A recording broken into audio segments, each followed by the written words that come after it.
Good afternoon, everybody. Thanks for tuning in. John Kelly, profiler here, and welcome.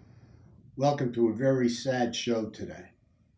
Today, we're focused on the murders that took place yesterday at the Saugus High School in California.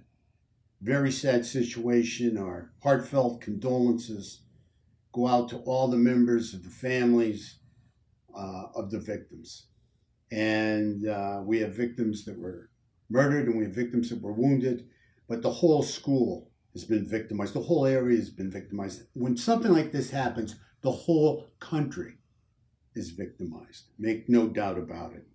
Okay? And something we're very, very concerned about, something I've been concerned about for 18 years.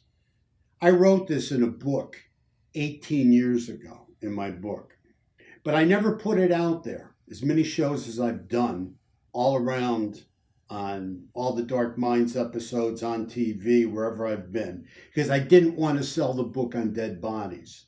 This book was written for another reason at another time, and it was focused on warning signs and what parents and society need to be in tune to.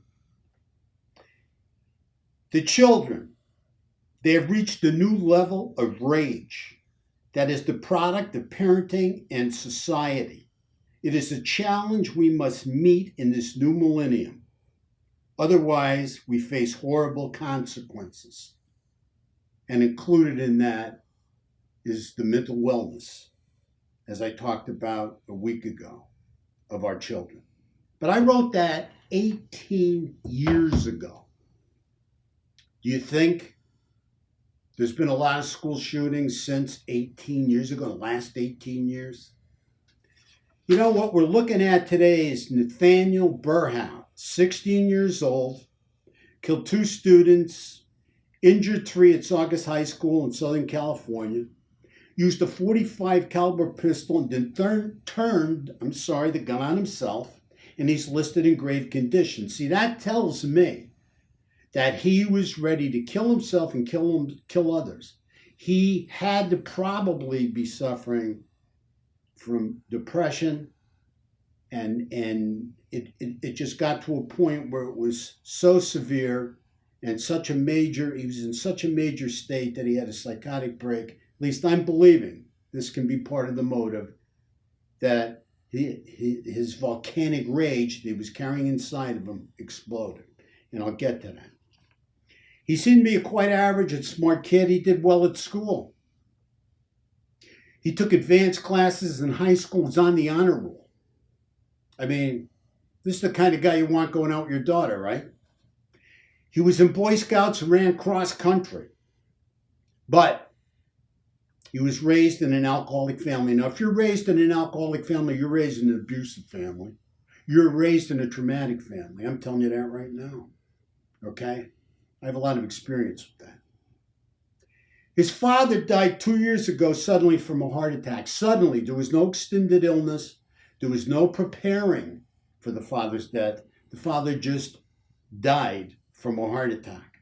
Supposedly, Nathaniel found his father.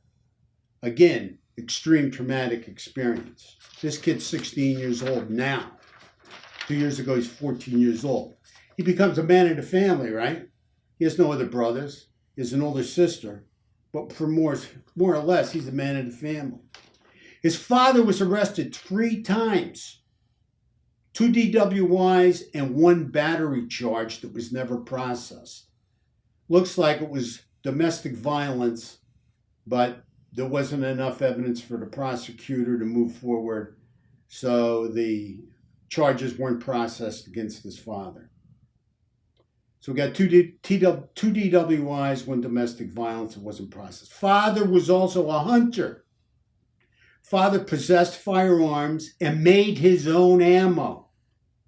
This man was really into guns and ammunition. And that's probably how Nathaniel came across the firearms, because they were probably in the house. I don't know if they were secured or not. They should have been secured. If the father had passed away, he's only 16 now, passed away 2 years ago, they should have been secured. But because his father was proficient with firearms, did a lot of hunting, Probably took Nathaniel with him and taught Nathaniel how to shoot, which is what regularly happens with families that hunt. Fathers usually teach their children how to hunt as well and how to become proficient and safe with firearms in most cases, we hope. But what you have to understand is he had access to firearms. And what you have to understand is this kid probably had this deep-seated depression that was being focused and fueled by internal rage that became volcanic and murderous. And all I can say is this may be a clue to the motive, or did this kid want to go out in a burst of glory and become infamous? I don't know.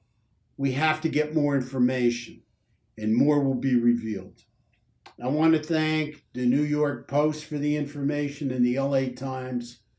They put out some good information here and got it out pretty quick. Thank you so much for watching. As always, thank you so much for your subscriptions. Thank you for all your comments. Please continue to comment. And please let us know if you'd like us to start a second channel, which is going to be a mental health and addiction channel. Be safe. Have a great weekend. Thank you so much.